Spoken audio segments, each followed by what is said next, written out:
اٹھتے بیٹھتے آتے جاتے استغفر اللہ ربی استغفر اللہ الذی لا الہ الا ہو الحی القیوم واتوب الیہ استغفر اللہ ربی من کل ذنب واتوب الیہ.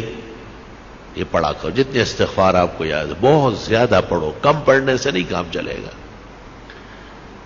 کیونکہ دنیا کی تمام تکلیفیں، رنج اور غم، صدمہ اور مصیبت، فتنہ اور پریشانی سورۃ انفال میں ہے، استغفار سے ختم ہو جائے گا. استغفار ہمیں کرنا چاہیے.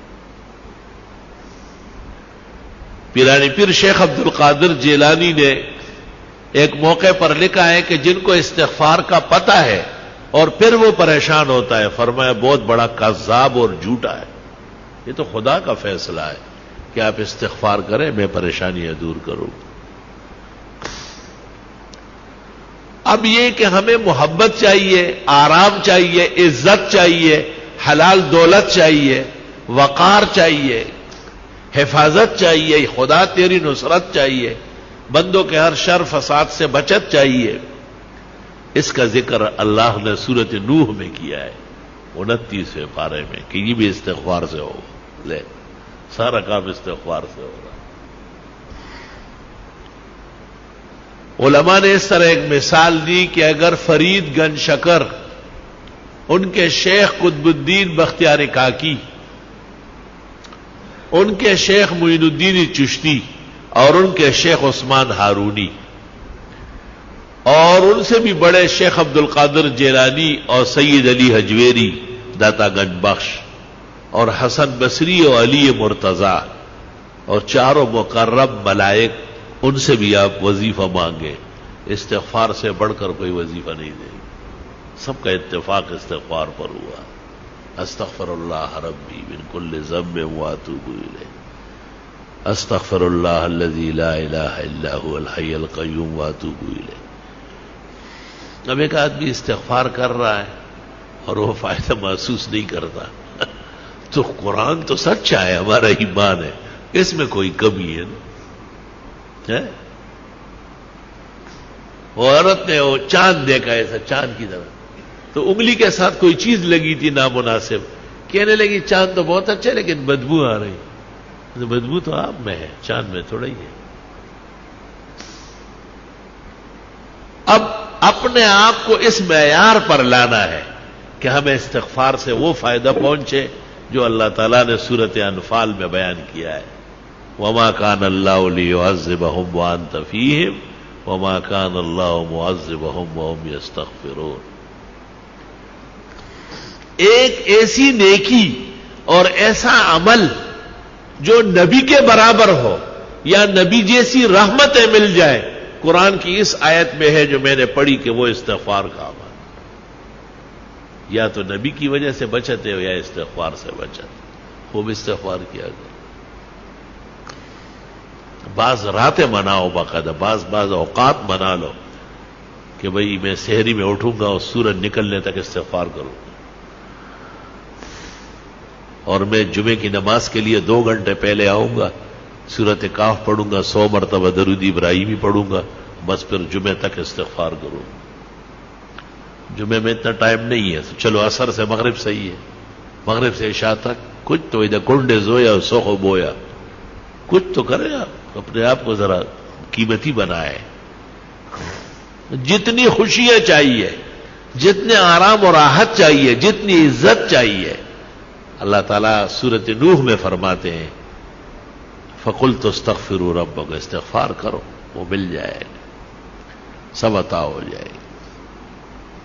ہمیں بھی دعاؤں میں یاد رکھو، دینی مدرسوں کو بھی، طلباء کو بھی، اور یہ موجودہ پریشانیوں کو بھی، اور استغفار کی کثرت کرو. راتوں کو بستر پر جاتے وقت 33 دفعہ سبحان اللہ، 33 مرتبہ الحمدللہ، 34 مرتبہ اللہ اکبر پڑھا کرو. آج ہی بخاری شریف میں آ رہا تھا کہ حضرت فاطمہ آئی اور ام المومنین عائشہ کو کہا کہ حضرت غلام بانٹ رہے ہیں، مجھے بھی کوئی نوکرانی دے دے. جب حضرت آئے بتایا، انہوں نے کچھ کہے بغیر ان کے گھر گئے اور ان کو کہا بس رات کو یہ پڑھا کرو 33 مرتبہ سبحان اللہ، 33 مرتبہ الحمدللہ، 34 مرتبہ اللہ اکبر. یہ دنیا بھر کے غلام کنیز آرام و راحت سے بہتر ہے. تسبیحات دائیں ہاتھ سے پڑھا کرو، بائیں ہاتھ سے اسلام میں کوئی تسبیح نہیں ہے. جو مسئلہ نہیں جانتے ان کو بتانا ضروری ہے، جو جاننے کے بعد بھی نہ مانے اللہ ان کو ہدایت کی توفیق دے. آپ کا کام اور ہمارا کام خیر آگے بڑھانا ہے، خیر منوانا ہماری ذمہ داری نہیں ہے. اللہ نے نبی کو کہا ہے انما علیک البلاغ وعلینا الحساب، آپ پہنچائیں، حساب میں خود کروں. تسبیحات جس طرح نمازوں کے بعد ہے اس سے زیادہ ضروری رات کو سوتے وقت ہے. بہتر ہے کہ باوضو ہو، بہتر ہے کہ پاک کپڑے پاک جسم ہو، بہتر ہے کہ بستر بھی صاف ستھرا پاک ہو، سفید پاک چادر بچھاؤ اس پر. بستر پر آنے کے بعد اگر کوئی حرج نہیں ہے، گرانی نہیں ہے، تو سورت الف لام میم سجدہ ایک بار اور سورت ملک ایک بار ہر رات کو پڑھنا سنت طریقہ ہے. قیامت کے دن شفاعت آسانی سے نصیب ہو جائے گی. قیامت کے دن کی تپش نہیں دیکھے گا، محسوس بھی نہیں کرے گا. لوگوں سے پوچھے گا کہ وہ قیامت کہاں ہے، وہ تکلیف کدھر ہے. فرشتے کہیں گے چل چل الف لام میم سجدہ اور سورہ ملک جو پڑھتے ہیں ان کو نہ قبر میں عذاب ہوتا ہے نہ میدان حشر میں ہوتا ہے. یا رب تیری کتنی عنایات و احسانات. اورنگزیب عالمگیر نے جو قرآن شریف لکھا ہے تو الف لام میم سجدہ اس پر بھی لکھ دیا 21 پارے میں کہ رات کو سوتے وقت الف لام میم سجدہ اور ملک پڑھا کرو. پھر 29 پارے میں جب سورت ملک آئی پھر لکھنے لگا تو کاتبان جو بیٹھے تھے انہوں نے کہا حضرت یہ لکھ چکے ہیں وہاں، آرام سے رہو. وہ الف لام میم سجدے پر لکھا، یہ سورت ملک پر لکھا.